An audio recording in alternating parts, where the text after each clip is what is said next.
Hey guys, it's Veronica from teacherveronica.com, and on this channel you will find tips and tricks for teaching online and how to stay home with your kids while still making money. If you haven't subscribed, please hit the subscribe button below. I'm building my YouTube channel and I would greatly appreciate your support, and I look forward to going on this journey with you. So in the last video, we went over how to create a course from start to finish on the Outschool platform. And today I'm going to teach you how to make that thumbnail to make your classes stand out and make parents want to click them. First off, you're going to go to a website called Canva.com. I'll put the link below for you so you can just click on that and head on over there. Canva.com is a free resource. You don't need to pay money unless you want to. So let's head on over there. Okay, so this is Canva.com, and the first thing you're going to do is go on over to the top right corner and hit Create Design, and this drop-down menu will come up.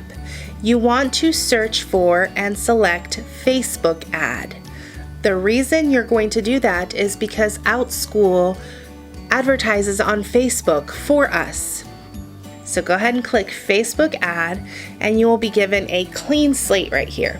So the first thing I do, look over on the left and you'll see photos, elements, text, music, videos. There are a bunch of different things that you can click through. Now, if you don't want to build it from scratch, you can select a template. So this is how you would use a template. You could, keep what you like from it. If you don't like the font, you can delete it, or you could change it. Click on it, and then the drop-down menu, you can choose what you like. You can do what you like with this template. You can delete any of the elements. I will sometimes use these templates, but for this, I want to create it from scratch. So for the purposes of this video, we are going to start with a blank canvas. Now I'm going to click on that left side. I'm going to click Elements, and I am going to click, since the class that we created was called ABC 123, or Learn Your ABCs and 123s, I'm going to just search ABC and see what comes up. And you can see already we've got a bunch of different images that we can use. I like this one. I tend to pick a few at a time that I like and then figure it out later as far as placement goes. And then we can go on over to background, and as you can see, you have a whole bunch of different backgrounds to choose from. You can look at all of them down here at all results, or you can look at it by category: patterns, gradients, abstract. I'm going to go to patterns and click select all. I like this pattern, but it's pink and I don't want it to be pink. I want this class to appeal to both boys and girls, so I want it to be like a bright gender neutral color. So we are going to change the color. So I am going to click on, ooh, that is bright. There are a bunch of colors that you can choose from. That's cute. Okay, so we have this, we have this. Let's go look for maybe 1, 2, 3s. And not really seeing anything that I like. This kind of matched the ABCs from the other. If you want to undo something, it's right up here. You can undo and redo. Okay, I think I'm going to go back and do ABC again and find the one that seems to match this. Here we have ABC 1, 2, 3. And when I'm working on a thumbnail, you can spend as much time as you like on these or not. You can make them as simple as you want. See, I just made a copy by clicking over here, that little button. When you push that, then it will copy just like that, and you'll have an exact copy of that. And so if you want to make changes, you can do that without worrying about disturbing the template that you might like. Okay, so you get the idea. You can also go over here to photos and click ABC and see what comes up. You could do something like this. You could even have this whole thing be your background. Just spread it out to whatever size you want, and that can be your background, and then you can add other elements to this. I'm not going to do that. That's just something that you can do. Okay, say I like these Scrabble tiles and I want to use this, but I don't like the look of the wood on the back. So what I can do is click on Effects right over here and click Background Remover. And there you go. It just removed the wood back there. And you can do with this what you like. You can turn it. You can flip it horizontally. You can flip it vertically. I'm going to undo that. Look at this. This one's cute. Let's try to remove the background on this one and see what happens. Look at that.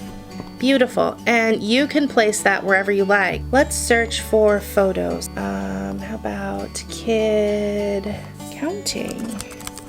Here's a cute little girl. Oh, here's a cute boy. Okay, so we've got this and we've got this. Now let's find a cute background for them. Now you could just pick a plain color if you want to. Blue, cute.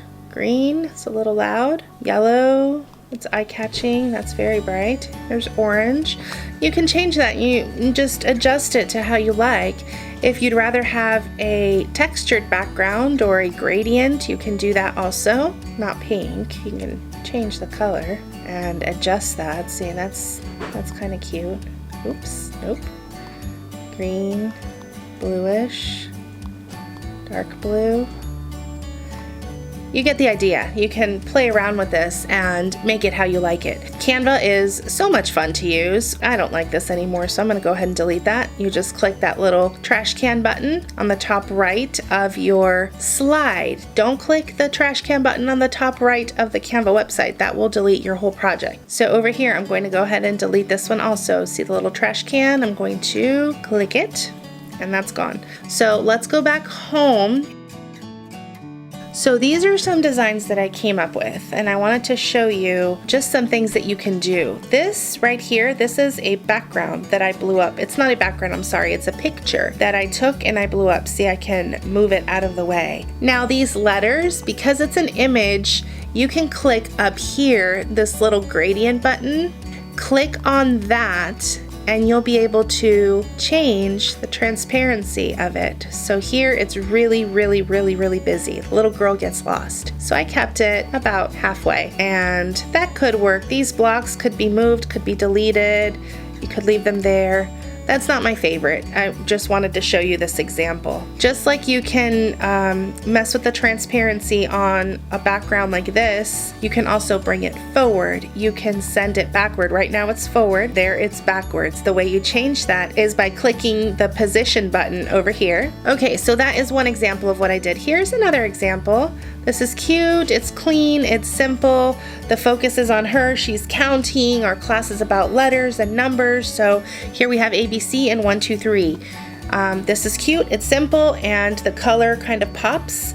And so this, I think, would be a good eye-catching thumbnail. Here's another example without using pictures. I just used animated images, and we have this little boy working with the numbers, and then we've got a block of letters. Again, super simple, it's cute, and the yellow really pops, so it catches your eye. The way I did this was, when I hit background, I simply chose a color up here in the top right. You can also choose the color wheel and choose any color you like. You can change that, you can make it purple. I thought that this yellow was a nice fit, but you can change that. Here's a little girl again. You can change to several different patterns. I mean, there's this, there's all kinds of stuff you can do. You can change it to what you like.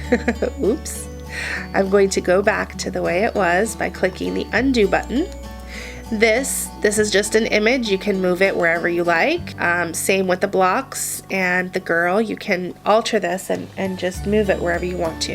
And I think this one's my favorite, honestly. The reason I put these ABCs here is because I wanted the two children to be comparable in size, and unfortunately this little boy gets cut off here. And if I make him any bigger, then he looks like a giant in front of her. So I did not do that. Instead, what I did was find some cute blocks and put them right in front of him, and it just looks like they're sitting there in front of him and he's counting and she's holding the letter A, and they are the focus of the thumbnail, and it gets the point across. It's simple, it's cute, and it's eye-catching. So these are some examples of how I did this, and I did this all just playing around in canva.com on the Facebook ad template.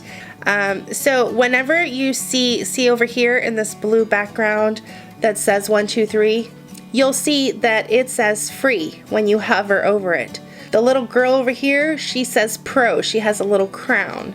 So that one is for the paid version. Not sure if it would be worth it for you to get the paid version. I didn't have the paid version in the beginning. I did everything with the free version. There are certainly tons of images that you can use in order to create not only thumbnails, but you can create flyers, you can create brochures. You can pretty much create anything you want. This is where it would be. You can create spreadsheets, recipe cards, programs, calendars, anything you want, really. So Canva.com is an awesome resource, and I wanted to share that with you today and show you how I created my thumbnails for my Outschool classes. So I hope this was helpful. If you're just a beginner, I would definitely stick to elements, photos, and background. And again, remember, you can use templates if you want to and choose from what they have available and then edit from there. But honestly, because we're not supposed to be using text for our thumbnails for the Outschool classes, I would stay away from the templates and just create your own. Use a fun background that you like. As you can see, there are so many different ways that you can do this. I hope this was clear and that it wasn't confusing. If you do have any questions or need any help with Canva, I'd be happy to help you. Canva also has a section where they do tutorials. It's free, you don't have to pay anything. So check them out. It's a really great resource for your Outschool classes and for other things that you would like to do. If you're interested in teaching for Outschool, please email me at teacherveronica@aol.com or visit me at www.teacherveronica.com, and you can follow my link from there. I also have the link down below, but please be sure to email me because Outschool does not give me your email, and I will have no way of knowing who you are, sending you resources, or staying in touch with you to support you through your journey. So be sure to email me. Thank you so much. I look forward to helping you out, and I will see you in the next video. Thanks for watching. Happy teaching and be blessed.